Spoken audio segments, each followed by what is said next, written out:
Hey guys, welcome to Maritime Punk. Today we're heading to Portland to talk with Mean Gene's guitar player and singer Billie Jean. So thanks so much for being here. Hey, what's up? I'm happy to be here. Yeah, it's a Here little in the Maritime. a little earlier on your side of the coast, so I appreciate you kind of rolling out of bed and doing this. So you guys are known for your tongue-in-cheek, fun-loving songs. What inspired you to form the band back in 2006? Um, let's see. The realistic story is that I met our drummer, Jeans Wilder, and we were making some other ridiculous styles of music. And then I was flipping through his records, and the overlap between our tastes and collections was really the Riverdale, Storm the Yeah, yeah. Streets, and the Queers, and then of course Ramones records. But otherwise we had separate interests, like maybe even quite different, an appreciation for the stuff that each other liked. But seeing that he was probably the only guy I knew at the time who liked Riverdale, Storm the Streets, and had that LP, and I had that LP, Yeah. we were like, well, you know how those guys were just aping the Ramones, but making it like a little bit dumber. I was like, what if we were Mhm. aping those bands and making it even dumber? Taking it to a whole new So level. in my memory, that conversation happened. I don't know if it actually did, but then I think he had a drum kit and guitars mic'd up at his house, and we just wrote a song just on the spot, kind of like hit record, and I just played some chords and he played some punk beats. Yeah. And then we had like a melody, but we're like, what are the lyrics going to be? And it was Party Animal, which is a song on our first album. Mhm. But we made that song up on the spot. And then when we sang Party Animal, we're like, well, probably makes sense. It probably came to mind because we are party animals, and it probably would make sense for this band to just be a party band. And here we are, like a seriously long time later, and Yeah. still know how to party. When I was growing up, sometimes I'd be listening to some propaganda and I just kind of needed a break from the really heavy stuff. So I would throw on Nerf Herder just to kind of go opposite direction lyrically and Sure. musically. So I guess was that kind of an important thing just to be able to lighten up people's day and take away from the seriousness of life? I think not the first part, but the second for sure. I don't Yeah. think we were really thinking of anyone else's reaction, but amusing ourselves and having a good time for sure. And I mean, I can remember being in high school, and I played in a like hardcore metal band, and we were lucky to get to go on tour with some older guys who were in better bands than us. And I have this memory of being in New Orleans and playing a house show when I was like 16, and I drank a 40. I was having a great time, and a 40 would really go a long way when I was 16. And then we were playing this set, and I was trying so hard to play these technical riffs. I'm not that good of a guitar player. And I was like, why am I trying so hard to have fun? Yeah. Like, we need to dumb this down big time. So, the now fast forward Mean Genes, it's like we don't have band practice. All the songs are like, there's none of them have more than 5 chords in them. Mhm. And if you can't remember it, you just give it a quick listen, and then it comes back to you. Yeah. So I think it was written on the wall when I was much younger. That was like, don't try too hard. Yeah. It's not worth it. No, I feel like those kinds of songs too, they lend themselves well to a live show because people can just sing along with the words and they understand the lyrics. It's just a little bit more interactive. Do you find that with your audiences?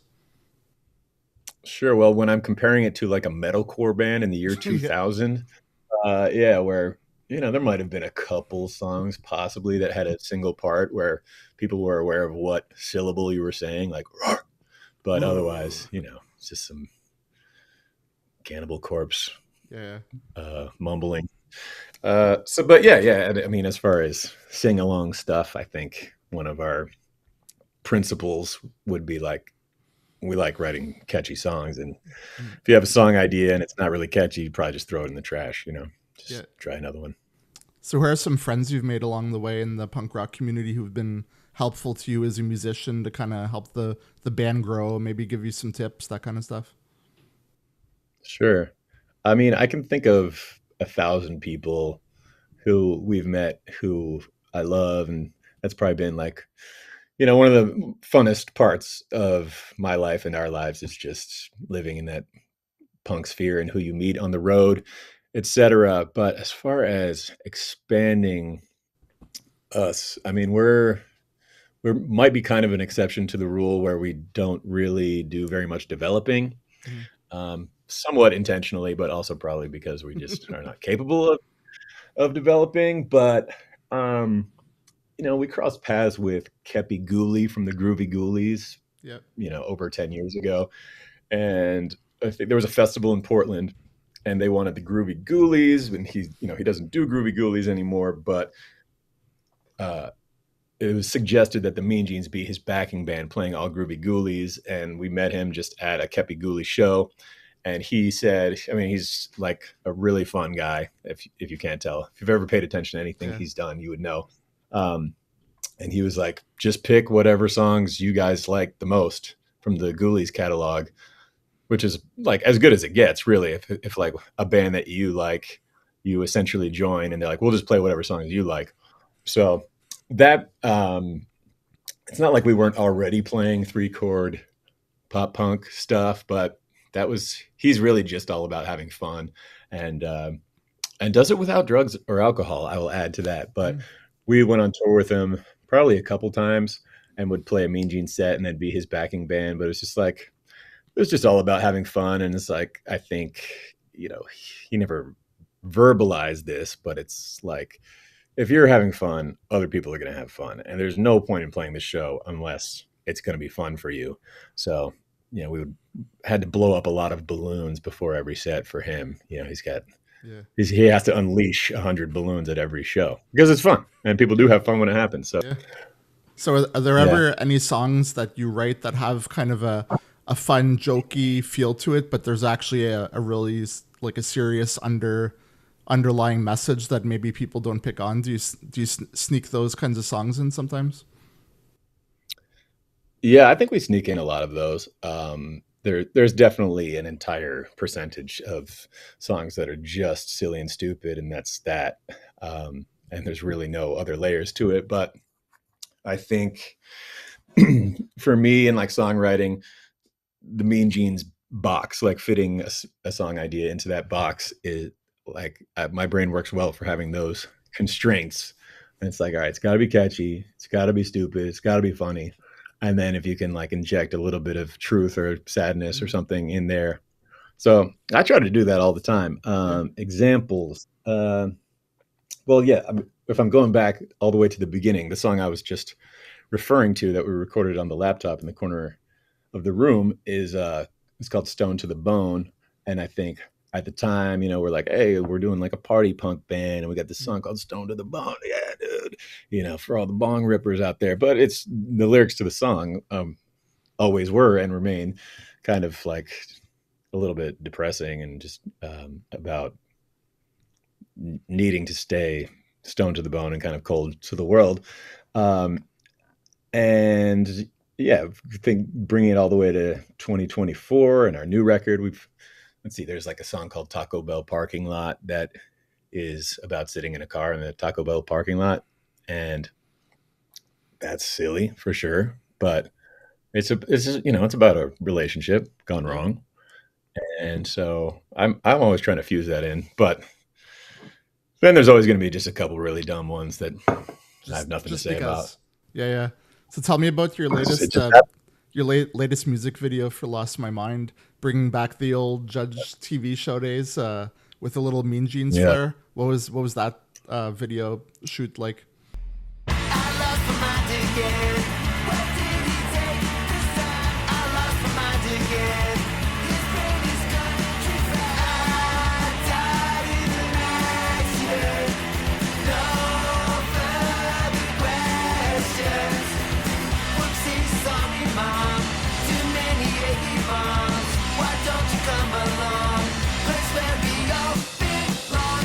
The genesis of that music video was that I had a dream.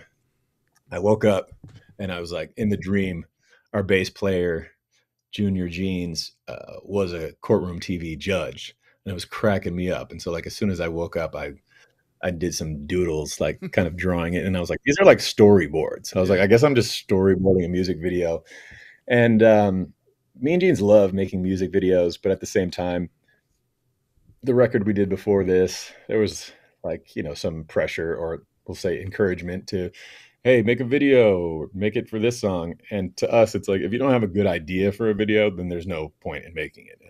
And maybe we didn't have a good idea at the time. I don't know. But for this one, I was like, writing's on the wall. We have to do this. Yeah. And yeah, I guess we probably all grew up in an era of courtroom TV shows. And then so we're all just spitballing stupid ideas. And like the good part is that this song is like 1 minute and 10 seconds. So, how bad? We Yeah. don't even have enough time to really blow this.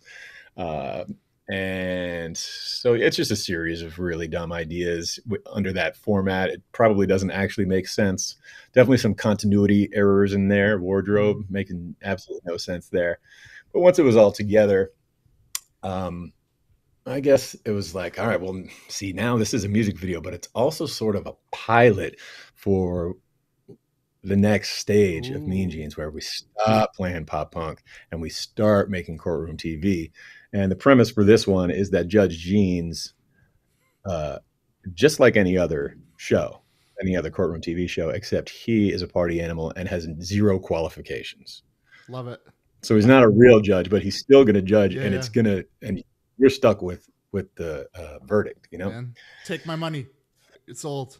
Yeah. Okay. Well, do you know any TV producers? Because I don't know how to make shit happen.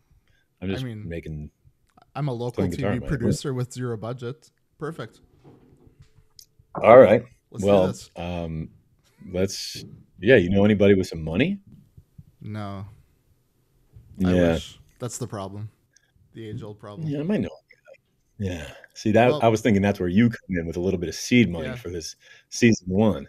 Well, But that's but realistically, the video was filmed on an iPhone, and we were just standing in front of a very small green screen. So you'll see no side to side movement in anyone's body because we had to yeah, just stand really up tight straight, and we shot. were very tight shots in front of like a small green sheet, and we recorded it in like 3 hours. But two of my buddies in town edited it, and they're much more skilled than we are. So Hmm. for my dollar, they did a great job, Yeah, and we just kind of fucked it. yeah, That's exactly how I would like things to go down. That's how I want the show to work too. We exactly, fuck around. Somebody who knows what they're doing makes it look spicy, and let the people flock. exactly. Did you ever see the episode of Judge Judy where Johnny Rotten was on it? Dude, no, I'm not Okay, familiar with that. you have to YouTube that. John Lydon on Okay, well, Judge Judy. That's some good stuff right I, there. I had a piece of paper so I could write down everything I regret saying and then beg you to edit it out. But now I'm using that piece of paper to block my Ideas. own face on this laptop, so I can't write anything down Okay, anymore. But maybe you can remind me at the end, I will. Yeah. Johnny Rotten. So on your social media, you actually released kind of an influences thing where you were just talking about some influential, was it albums? And I guess Yeah, some people were a little bit surprised because they were just assuming it was going to be all punk rock stuff. But I think it's important, and a lot of people think that just because you're into punk, you can't listen to anything else. And there's a lot of sure. gatekeeping, I guess, these days. So it's kind of refreshing to see people that are open to just say, I can listen to you guys and listen to Teenage Bottle Rocket, but I also have a Taylor Swift album, and I don't even care what you think. Sure. That honestly, that didn't even occur to me that all the records I chose weren't punk. I'm trying to think of what they were, but yeah, one was Rick Springfield. That's definitely not punk.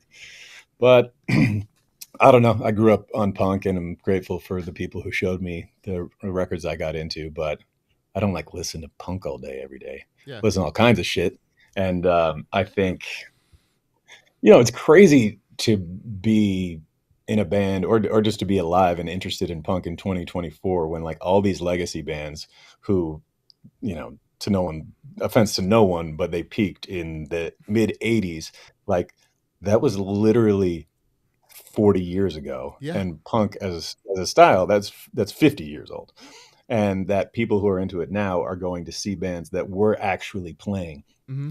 40 and 50 years ago. They're Therefore they are 60 plus years old, which is all good. I mean, no offense to anyone who's in their 60s, but the as we all know, the style of punk is like young and reckless. That's the whole thing. Yeah. And I don't know, maybe punk hasn't really evolved that much, but I think for someone to start a punk band influenced entirely by the same punk bands that everyone likes, it's like, you know, who's interested in that? Maybe somebody, but I'm not. It's boring. Yeah. That's true. It's Yeah. actually surprising that a lot of the bands that I listen to are still active because I dug out a box of my old CD collection and I was going through them and I Okay. was looking them up. I'm like, oh, is Police still playing? Is are Riverdale's, and just kind of going through the list, and I was surprised that probably 95% of them are still active. Yeah. Well, I remember being like a punk ass little bitch when I was in high school and being like, those guys are still a band. You know, I'm Yeah. 17 years old and I'm like making fun of 30-year-olds who are still in a band. And, you know, I don't know what my problem was, but I figured that they were like posers or they're like, you know, trying to make money or that they Mm, need to just get off the stage. And then I got a little bit older and I realized it's like, all right, well, these people started a punk band and they didn't do anything else. And what is does the world expect of them to stop doing that and go yeah. get jobs and start families? It's like, no, a lot of these people, that's all they know how to do and it's all they want to do. So of course they should do it and you can choose to listen to it or not. Mm, But it is pretty crazy to see like how long have, you know, the Misfits, like what, how much do they get paid to play a show? I don't know the answer to this yeah. question, but, Depending which but lineup an it is. insane, exactly, exactly. People who are like not even in the Misfits, but, and everyone likes the Misfits. I'm like, do they even, you realize the Misfits recordings that you and I love, I'm assuming, Yeah. they sound like shit. Yeah. It's like the worst guitar tone I've ever heard in Like my life, and I like that. remastered and blah blah blah. Then you listen to it, it's like you can't Yeah, it's turn shit into gold. Like it is what it is. exactly. Well, therefore, I would figure that you have to kind of be a freak to be like, oh, these like completely unacceptable lyrics over this guitar tone that sounds like someone's rolling a trash can down the street, and but somehow just their like branding or something has them Yeah. like universal appeal. It makes no fucking sense. Before we go, you do have a Halifax story. Well, I've never been to Halifax, and I don't know anything about it, maybe, but very early Mean Jeans days, I'm thinking probably MySpace was responsible for this, but we wound up doing some touring with a band from Halifax called the Stolen Minks. Okay. Um, these three ladies who were doing kind of like a garage punk thing, upbeat thing, and I mean, it was classic. It was, you know, classic DIY punk touring and stuff. But I think I'm still buddies with one of them, and there have been a lot of conversations over the years about like, yeah, maybe we can like add a Halifax date to it, and then you like really digging in the Google Maps, and you're like, holy shit, there's no That's fire. chance I'm going that far. You know, Yeah. so the ship has probably sailed on us ever playing Halifax, Yeah. unless you know some crazy offer comes up. But I get it. I kind of Yeah. live in the middle of nowhere now, so you know, I'm grateful anytime anybody comes through.